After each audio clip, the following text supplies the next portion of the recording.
Pada saat tiba di Palestina, Dajjal sendiri tidak tahu kalau ajalnya sudah dekat. Maka dia pun akhirnya berdemo di sana, menganggap dia punya sebuah kerajaan sampai di daerah Palestina, tepatnya sekarang Israel. Direbut wilayah itu oleh Israel tanpa mereka sadari. Dalil-dalil wahyu menuntun mereka ke situ. Ada sebuah kota namanya kota Babulut. Di Israel itu kota itu ada. Saya pernah lihat cuplikannya. Termasuk kota yang diidolakan di dalam negeri Israel sendiri namanya Babulut. Subhanallah, hadis menyebutkan nama Babulut. Hadis Nabi SAW dari 1400 tahun yang lalu mengatakan nanti Dajjal akan berkumpul di sebuah wilayah namanya Babulut di Syam. Maksudnya di Palestina itu. Israel sekarang. Ada kota Babulut dan orang Yahudi sekarang lagi gencar membangun kota itu dan dianggap kota favoritnya Israel. Dajjal akan masuk ke sana dan berkurung diri.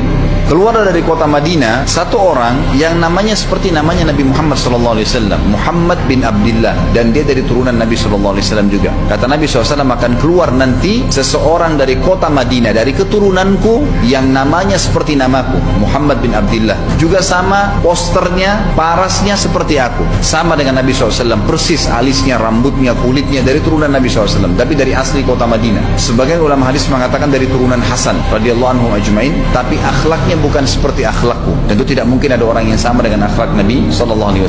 Allah mengubah dia dalam sehari semalam. Tiba-tiba berubah menjadi orang baik dalam sehari semalam. Jadi orang faham agama. Orang-orang pun akan datang kepadanya dari masyarakat Madinah berkata, engkau adalah turunan Rasulullah SAW, pimpinlah kami berperang melawan Dajjal. Engkau adalah turunan Rasulullah SAW, pimpinlah kami berperang melawan Dajjal. Maka dia pun menolak. Dia menolak awalnya, kemudian dia menuju ke Mekah diikutin dengan 300 orang pertama dari kota Madinah. Sampai di Mekah, setelah selesai dia tawaf, maka seluruh muslimin menunjuknya sambil mengatakan engkau harus memimpin kami. Dan orang ini punya julukan Mahdi, dikenal dengan Imam Mahdi. Inilah tanda-tanda kiamat yang kedua. Setelah Dajjal keluar, buat kerusakan di muka bumi tadi selama 40 hari itu atau setahun lebih. Kemudian keluarlah tanda-tanda kiamat kedua pada saat dia sudah tiba di kota Babulut di Israel. Keluarlah si Mahdi ini. Pada saat dia tiba di Mekah, dibaiatlah oleh banyak kaum muslimin. Tidak disebutkan jumlah pasukannya, maka terbentuklah pasukan jihad yang mengejar Dajjal menuju ke Palestina. Tanda-tanda kiamat besar yang ketiga adalah pada saat pasukan Imam Mahdi dengan pasukan jihad itu tiba di Darul Baydha namanya, kota putih yang ada menara putihnya, dan itu sekarang di negeri Syam, tepatnya di Damaskus, ibu kota Syria. Hadis menyebutkan di menara itulah, di masjid itulah Imam Mahdi mampir sholat asar bersama pasukannya. Pada saat itulah datang tanda-tanda kiamat besar yang ketiga, yaitu turunnya Nabi Isa alaihissalam. Kata Nabi SAW dalam hadis Bukhari, hadis Muslim, hadis Sahih semuanya, dikatakan Isa alaihissalam akan turun sambil memegang kedua sayapnya malaikat, dan dari rambutnya yang basah meneteskan air, dan semua muslimin waktu itu menyaksikan. Dan ini wahyu, penyampaian, pasti terjadi. Maka dia pun turun, lalu kemudian dia masuk, dan orang-orang pada saat itu mengenalnya kalau dia adalah Isa, dan mereka sudah tahu ini masanya turunnya, keluarnya Dajjal. Mahdi sudah ada, mereka tahu akan turun Isa. Sudah ada informasi seperti yang disampaikan ke Bapak Ibu sekarang, itu multi muslimin zaman itu sudah tahu semua. Maka Isa pun alaihissalam waktu itu dipersilakan oleh Mahdi untuk jadi imam, maka dia pun mengatakan tidak, imam dari kalangan kalian. Dan kata Nabi SAW, ini kemuliaan bagi umat ini karena Nabi sholat di belakang umat ini. Semestinya kalau ada Nabi, pasti Nabi jadi imam, tidak mungkin digantikan oleh manusia biasa. Tapi waktu itu Imam Mahdi menjadi imam dan Nabi Isa sholat di belakangnya. Perlu anda tahu juga hadis Nabi SAW yang sahih yang berbunyi, kalau Musa dan Isa hidup di zaman aku sudah diutus, niscaya keduanya akan jadi pengikutku. Jadi memang kena kebenaran agama ini dibawa oleh Nabi SAW. Sholatlah mereka, kemudian mereka menuju ke Palestina. 3 tanda-tanda kiamat sekaligus terjadi.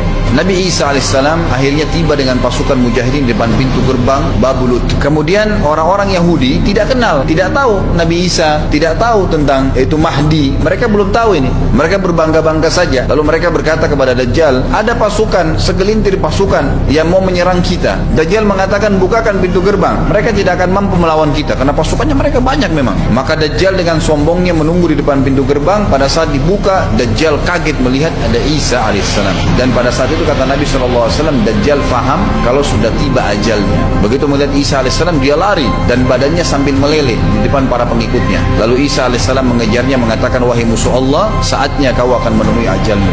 Ditusuklah dengan tombak emas di antara 2 matanya, maksudnya di dahinya, ditusuk oleh Isa alaihissalam dan matilah Dajjal. Pada saat Dajjal mati, pengikutnya pada ketakutan semua. Mereka anggap Dajjal Tuhan, mereka anggap Dajjal orang yang perkasa lah, orang yang kebal lah, beragama macam kelebihan, mereka kaget pada saat mati. Maka seluruh pengikut Dajjal dari kaum Yahudi akan bersebaran sembunyi di bawah batu dan pohon, di atas batu dan di bawah pohon. Semuanya batu dan pohon itu akan berbicara kepada setiap pasukan mujahidin, berkata, wahai muslim, ini Yahudi di atas saya atau di bawah saya. Batu bilang ini Yahudi yang sembunyi, yang pohon mengatakan, wahai muslim, ini Yahudi, bunuhlah dia. Maka dibunuhlah orang-orang Yahudi tersebut yang menjadi pengikut Dajjal oleh kaum muslimin, kecuali satu pohon, namanya pohon Garqad. Dan apakah Bapak Ibu sudah tahu, sekarang pemerintah Israel besar-besaran menanam pohon itu. Satu dunia ini semuanya Islam. Hadis sahih, kata Nabi SAW, Islam akan masuk ke setiap rumah dengan kemuliaan atau terhina. Enggak ada lagi penolakan terhadap Islam. Itu hadis sahih. Maka Nabi Isa alaihissalam memimpin pada saat itu, disebutkan dalam hadis, 40 tahun dengan ketenangan menerapkan hukum Islam. Kata Nabi SAW, bagaimana awal umat ini bisa sesat sementara aku yang pimpin, dan bagaimana akhir umat ini bisa sesat sementara yang pimpin mereka Isa dengan menjalankan hukum-hukumku. Dari Nabi Isa alaihissalam nanti menerapkan Al-Quran seperti yang kita lakukan, sholat segala ini sudah selesai dikerjakan semua. Dalam hadis lain dikatakan Isa alaihissalam akan menghancurkan semua salib, membunuh semua babi. Nggak ada seekor babi pun hidup di muka bumi pada saat itu, semua salib dihancurkan, dan yang menjadi tidak ada agama lain, semua Nasrani, Yahudi, Hindu, agama apa saja habis semuanya. Semuanya beriman kepada Allah subhanahu wa ta'ala dan menjadi muslim.